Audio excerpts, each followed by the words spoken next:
جانا سب سے پہلے تو آپ یہ انتخابات کے جو نتائج تھے میرے خیال سے ایکسپیکٹڈ تھے، یہی تھے سب کی سوچ کے عین مطابق ہی. بٹ یہ نہیں تھا کہ 60% بنگلہ دیشی نکل آئیں گے. 60% آپ کتنا ایکسپیکٹ کر رہے تھے؟ کتنے پرسنٹ؟ مطلب تھا کہ شاید 50% ہو. ہسٹوریکلی کبھی اتنا ٹرن آؤٹ نہیں ہوا.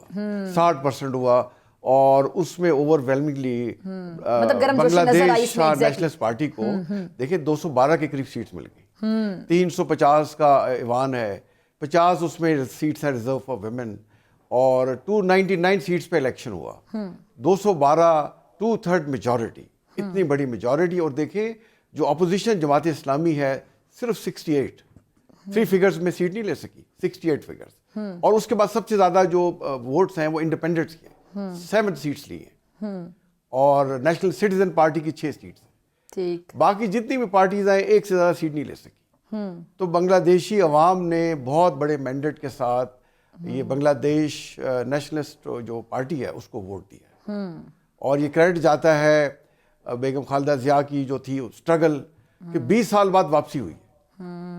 اور ساتھ یہ کریڈٹ جاتا ہے ڈاکٹر یونس صاحب کو کہ انہوں نے نہ صرف یہ الیکشن کروائے بلکہ 7 لوگوں سے ریفرینڈم کرایا اور انہیں کہا کہ آپ یس اور نو میں ووٹ دیں کہ کیا آپ کانسٹیٹیوشنل ریفارم چاہتے ہیں, کیا آپ الیکشن کمیشن کی ریفارم چاہتے ہیں, کیا گورننس کے میٹر میں آپ ریفارم چاہتے ہیں.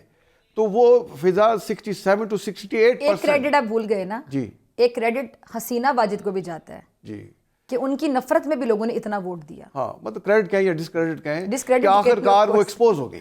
ایگزیکٹلی. اور جیسے مودی صاحب پوری دنیا کو بیوقوف بناتے رہے اور یہ بھی بناتی رہی, تو دونوں ایکسپوز ہوئے. اب اکٹھے ہو گئے انڈیا. اچھا ایک ہوتا ہے نا کہ کسی اور سے جو محبت ہے وہ بیسیکلی کسی اور سے نفرت کا اظہار ہے. جی, یہ جملہ میرے خیال سے بڑا سوٹ کرتا ہے. جی بالکل بالکل.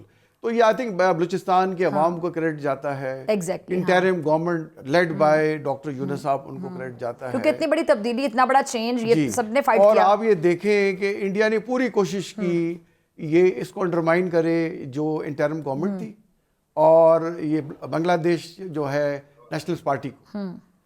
لیکن بنگلہ دیش کے عوام نے ان کو سارے جو ان کے پلاننگ تھی اس کو اچھا خاصا دھچکا پہنچایا.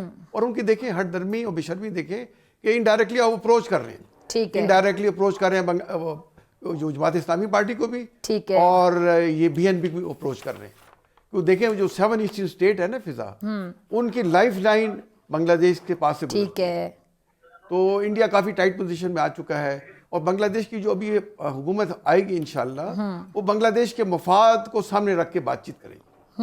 پہلے انڈیا اس کو انڈرمائن کرتا تھا. ٹھیک ہے. اور میرا یہ خیال ہے آپ کیا دیکھتے ہیں کہ اب یہ آگے جا کے نئی دہلی کے ڈھاکہ کے تعلقات کیسے ہوں گے؟ دیکھیں وہ جیسے اتنے آئیڈیل تو نہیں ہو سکتے بائی دا وے جتنے حسینہ صاحبہ کے دور میں تھے, جو کہ بنگلہ دیش کے لیے اچھی چیز ہے کہ بیلنس ہو. ویسے نہیں ہوں گے.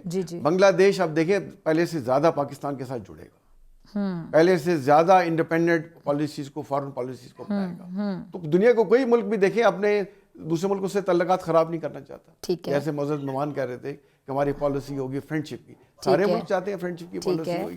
بٹ جس طریقے سے انڈیا ان کو انڈرمائن کرتا رہا, دھوکہ دیتا رہا, میرا بھی خیال ہے کہ انڈیا ایکسپوز ہو چکا ہے. اور انڈیا کو تو دیکھیں پوری دنیا میں آج امریکہ میں دیکھیں کیا ہوا, گرو پتونت سنگھ کے خلاف کورٹ نے ورڈکٹ دے دی کہ مئی میں وہ اناؤنس ہوگا, 40 سال ان کو قید ہونے لگی. تو انڈیا تو دیکھیں پوری دنیا میں اور سارے اپنے ہمسایوں میں دہشت گردی کر رہے ہیں, including Pakistan, including Nepal, including Bangladesh, Myanmar, Sri Lanka, کسی ملک کا آپ نام لے لیں, انڈیا وہاں پہ اپنی پراکسیز بٹھائی. آپ نارتھ امریکہ لے کے کینیڈا میں پکڑے گئے, اور آسٹریلیا میں پکڑے گئے, قطر میں پکڑے گئے, کہاں یہ نہیں پکڑے گئے. تو آئی تھنک یہ بڑی اچھی شروعات ہیں بنگلہ دیش سے سٹارٹ ہوئی ہیں, اور انڈیا کو سمجھ لگ جائے گی کہ جب دوسری طرف جو ہے لوگ اپنے عوامی مینڈیٹ کو احترام کرتے ہیں اور اپنی policy as a sovereign state بناتے ہیں, تو کہتے ہیں you can't fool all the people for all the time. تو افغانستان کو بھی بات سمجھ لینی چاہیے بائی دا وے, جتنے افغانستان کی قربتیں ہیں انڈیا کے ساتھ. دیکھیں افغانستان تو ایسی بشرمی کا مظاہرہ کیا ہے کہ پیسے لے کے کچھ بھی کروا لے, پوری اپنی جو ہے نا ہسٹوریکلی اپنے نیا ڈبو دی, اور اپنے ایسے دیکھیں لوگ تہمتیں لگ گئیں اور بری طرح ایکسپوز ہو گئے کہ اب دنیا انہیں, جیسے امریکہ نے بھی دیکھیں کہہ رہا ہے ان کو کہ ہم $40 ملین جو آپ کو دے رہے تھے اب ہم نہیں دیں گے. چلیں جان صاحب, یہ دیکھیں جو ان کی خارجہ پالیسی, فارن پالیسی, بھارت اور پاکستان کے جو توازن رکھنا ہو قائم, اس کے لیے تھوڑا چیلنجنگ ہوگا یہ آنے والی گورنمنٹ کے لیے. دیکھیں آنے والی گورنمنٹ کے لائکلی پرائم منسٹر کون ہیں؟ طارق رحمان صاحب. 17 साल तो पिछली हुकूमत ने उनको बाहर रखा, हाँ जिला वतनी पहले जेल में डाले रखा, कई साल वो जेल में रहे, फिर जैसे कोई इंटरिम गवर्नमेंट आई वो बाहर चले गए, 17 साल बाहर रह गए। तो अगर और इंडिया ये वायदा में जिला वतनी कितनी मुश्किल चीज होती है। अच्छा, और वो बेटे किसके हैं? जनरल जिया साहब के। जनरल जिया साहब कहाँ के पढ़े हुए हैं, कहाँ उन्हें मिलिट्री ट्रेनिंग ली? पाकिस्तान मिलिट्री अकेडमी मिली। और अगर यही करना होता, बांग्लादेशी अवाम ने यही पॉलिसी फॉलो करनी होती, तो हसीना वाजिद की अवामी लीग को क्यों ब्लैक लिस्ट किया, क्यों उनको बार किया इलेक्शन में हिस्सा लेने? मैं जरा चाहती हूँ जरा ज्यादा वजाहत से बताएं, आप ये कहना चाह रहे हैं कि इंडिया के लिए कोई सॉफ्ट कॉर्नर नहीं होगा, सख्त बिल्कुल पॉलिसी नहीं होगी? होगा, बिल्कुल नहीं होगा। पाकिस्तान के साथ वो खुल के खड़े होंगे, हम उनके साथ खड़े होंगे। देखिए, इन सब के जो है आपके किंग मेकर है कौन है? डॉक्टर यूनुस साहब। 2007 में डॉक्टर यूनुस जब उन्हें 2006 में मिला नोबेल पीस प्राइज, और वो मिला इसलिए कि माइक्रो क्रेडिट और पॉवर्टी एलिवेशन के लिए, तो दुनिया उनकी तारीफ कर रही थी। हसीना वाजिद उनको खिलाफ एक्शन ले रही थी। वो इतने तंग हुए कि 2007 में वो पाकिस्तान उन्होंने विजिट किया, और फिर बाई चांस मैं सरीना होटल में गया हुआ था, अच्छा, तो आई मेट हिम, लॉबी में खड़े हुए थे, तो जवन I saw him, I recognised him because Nobel prize peace prize मिल चुका था।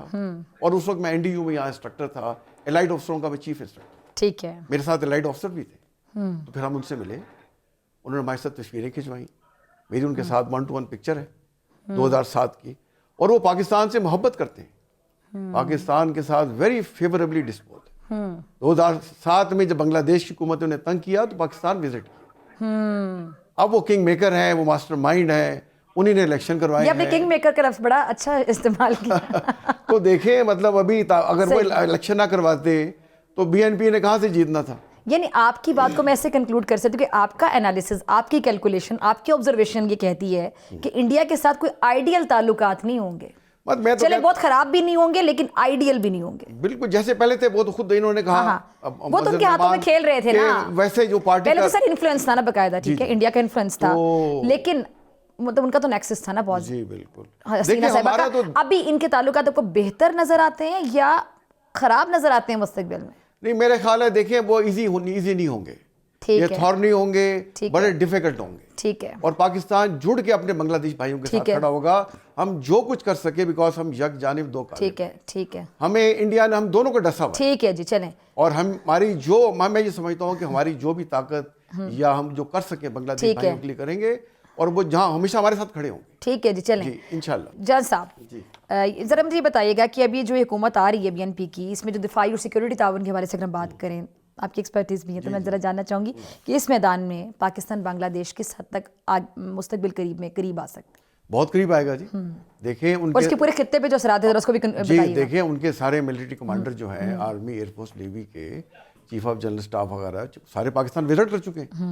ये जो आपने पहले भी थोड़ा सा कोट किया था। और वो इंशाल्लाह हमारे पास जो भी सलाहियतें हैं, ठीक है, हम बांग्लादेश को देंगे।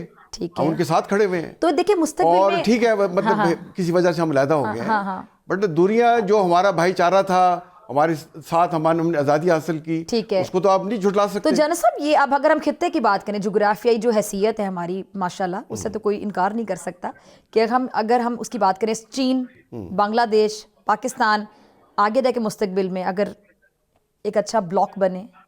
देखिए चीन तो पहले ही बांग्लादेश बड़ी इन्वेस्टमेंट कर रहा है, लेकिन अब हम ये 3 ममालिक की मैं बात कर रही हूँ ना। देखिए अब सार्क में जो था ना, सार्क में पूरे सार्क को इसने होस्टेज बनाया हुआ था इंडिया, 7 ममालिक को। ठीक है, तो अब भी बांग्लादेश में अगर इंडिपेंडेंट जैसे इलेक्शन हुए हैं, ओवरवेलमिंग मेजॉरिटी आई है। जनूबी एशिया में अगर नई सफबंदी की बात करें जी, उस नई सफबंदी में देखिए बांग्लादेश हमारे साथ खड़ा होगा, हम बांग्लादेश के साथ। लेकिन अब ये बीएनपी के आने के बाद ये मजीद स्ट्रांग होके पोजीशन लेके फ्रंट पे आके खड़ा हो सकता है। बिल्कुल, इंडिया बैकफुट पे जाएगा। Exactly, that was my point. जी, इंडिया बैकफुट पे जाएगा। पाकिस्तान और बांग्लादेश मिलके साउथ एशिया में बड़ा इंपॉर्टेंट रोल प्ले करेंगे। चीन भी हो तो सारी बातें, हमारे श्रीलंका हमारे साथ है, म्यांमार हमारे साथ है, नेपाल हमारे साथ है, मालदीव हमारे साथ है। और देखिए जो रिफॉर्म करने जा रहे हैं डॉक्टर यूनुस साहब, देखिए वो बड़ी जबरदस्त परफॉर्म्स कर रहे हैं, जिसमें 67 to 68% ने लोगों ने यस में कहा है, जिसमें प्राइम मिनिस्टर के इख्तियारात को वो कम कर रहे हैं। देखिए प्राइम मिनिस्टर के इख्तियार को कम कर रहे हैं, 5 साल से 4 साल टेन्योर कर रहे हैं। प्रेसिडेंट के इख्तियारात को बढ़ा रहे हैं वो, और जुडिशल रिफॉर्म्स कर रहे हैं, इलेक्शन कमीशन में रिफॉर्म्स कर रहे हैं, और गवर्नर्स को बेहतरी ला के कर रहे हैं। तो जान साहब ये जिस हमारा सऊदी अरब के साथ एक मुआहिदा हुआ है دفاعی تعاون اس طرح آگے جا کے ہم بنگلہ دیش کے ساتھ بھی ایکسپیکٹ کر سکتے ہیں, ایک پہ حملہ دوسرے پہ تصور کیا جائے؟ بالکل, دیکھیں اگر یہ تو ہم اگر کر لیں تو پھر تو انڈیا بالکل ہی اس کو جو ہے نا اس کی سٹی گم ہو جائے گی, پھر کر لینا چاہیے, اور اس کے بڑے چانسز ہیں, ہم کیوں نہیں کر سکتے. دیکھیں بنگلہ دیش کی جو ملٹری ہے اس کو کیپیسٹی بلڈنگ کی ضرورت ہے. ٹھیک ہے جی, جیسے میں نے کہا ان کے ایئر فورس چیف آئے, آرمی چیف آئے, نیول ڈیلیگیشن آیا, صحیح, تو ہم ان سے رابطے میں ہیں. ٹھیک ہے جی, تو پاکستان کے پاس جو کچھ ہے وہ بنگلہ دیش کے لیے حاضر ہے. ٹھیک ہے, وہ ہمارے بھائی ہیں اور ہم ان سے اسی طرح محبت کرتے ہیں جیسے 1947 میں ہم نے اکٹھا پاکستان